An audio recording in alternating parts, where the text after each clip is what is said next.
Okay, and this is the part two. I left off at 2 Chronicles 7:14, where if my people, which are called by my name, will humble themselves and seek my face and turn from their wicked ways, then will I hear from heaven and I will heal their land.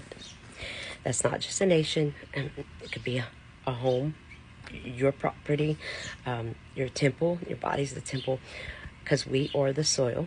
In the parable of the sowing the seeds, we sow seeds of faith by sharing the gospel, just as we heard it, and it grew. It grafted to the vine. He is the root, and we are the vine. We are the branches, and so we are soil, and also we are the salt of the earth. And you can look up where that's found. And we are the salt of the earth. And Mark 9:49 said, "Everyone will be salted with fire."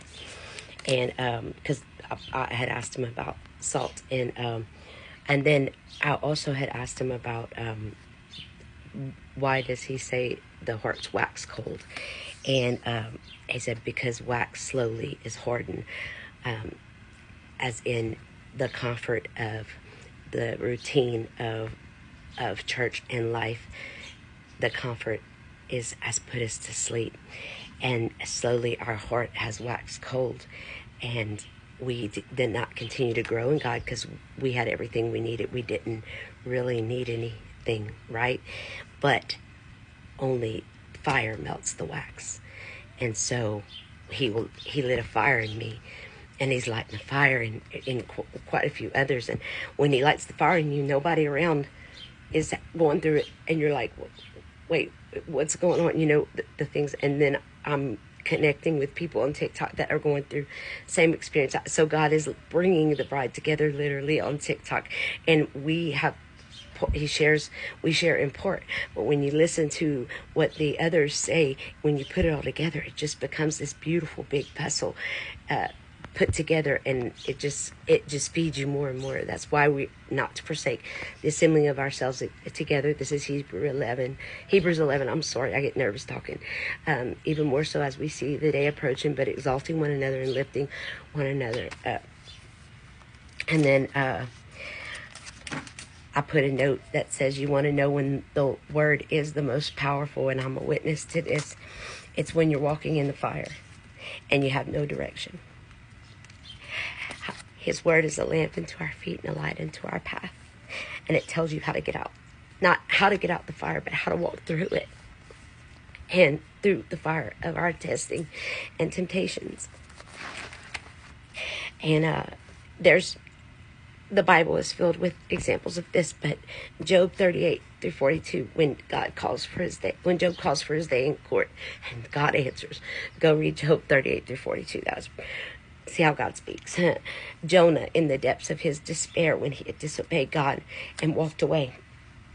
I'm a prodigal. He cried out to God in his heart because he was under the water, and God saved him. He had a well waiting for him. And also, the well gave him direction because he landed him on the shores of where God told him to go in the first place. But if Jonah would have just obeyed God, the men that were fishing or the men that were in the boat with Jonah, God said that when they threw Jonah overboard and they witnessed the well, that they bowed and they gave their hearts to God that night. So if Jonah would not have rebelled, those men would not have heard the truth and turned to God that night. So God can use anything.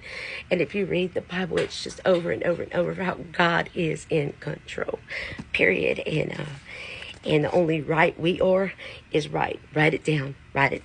Listen, read, write it down. And David, hiding from Saul, sought the Lord, and he gave him direction. Joseph was rejected by his brothers and sold to slavery by his brothers, and tried to write him out of the story. But God made Joseph's dream came true, the one he told his brothers, where I had a dream that you would bow down to me. And Joseph saved his brothers and their families and his father from famine. And so just keep growing in Christ. Just keep sharing as he gives you share. And the more you share, and he sees you're not just going to keep it to yourself. That's another parable about what did you do with what I gave you. If you keep it to yourself, but you just continue to share, and the more you share, the more you grow. Have a blessed day, and I love you, and I hope this encouraged you.